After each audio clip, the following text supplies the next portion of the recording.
to talk to you about right now real estate because I'm focusing on that. I think it's a good one. And one of the hardest things we've talked about this in the past is getting sellers, right? Getting a listing. That's the goal of any real estate agent, and it's very hard for them to do that.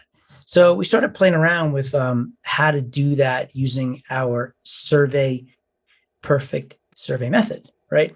And as we're playing around with this, it was just interesting because when I'm looking into somebody else's business, you have to get into that mindset. The way I describe it is years ago, for like a short period of time when I was in my Looney Tunes stage in my 20s, I tried to do some fun acting and I would go on auditions and I took some acting classes.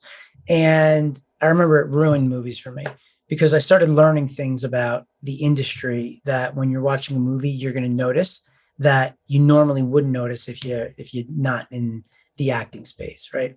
And what I mean by that is like when you're in these classes, they'll ask you to come up and they'll what they'll do is they'll try to set the plot. Like you're outside on a mountain, it's below 30 degrees, and all you have on is shorts. So it's cold, right? So you got to think about your senses. You got to think about like, what would I feel like when I'm outside? What do I hear? What do I see? And there's all these things you got to feel, and like you got to get into that mindset, right? You ever hear like actors will say, I have to get into character, right? And obviously that was a short stint. That was my thing. But the point is, when you're getting into character, you're getting into the mindset of that role that you want to play. Well, I kind of think like that when it's very similar for me.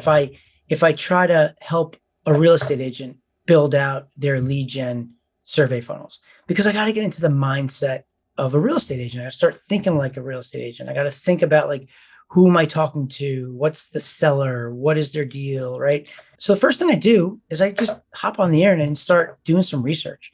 I start looking around and trying to get as much information as I can.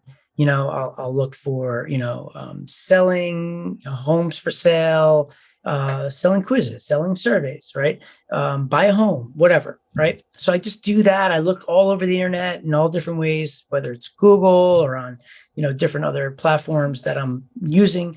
And I compile all this information, right? I get it all, I put it all into one place and I start looking at it. Then I start to talk to people that are in the space. Now, normally I could build like a market research survey and then have like 50 to 100 real estate agents fill this out, right? And I can ask them some questions around like, what's your challenges when you're trying to get somebody to give you their listing from, you're talking to a homeowner. They'll tell me all the things that are going on, right? What are the disbeliefs that the homeowner has, things like that, right? And then they can, in their own words, I would have it open-ended, tell me all this information, right? Or you can like, if you want to do it like in a quick way, you find like 2, 3, 5, 10 people, and you start text messaging with them or calling with them, and you go deep. You go real deep into like the mindset of what they're doing, what the real estate agent's all about, and what the seller is all about. And based off of that, you use that information and you use that copy to come up with a plan,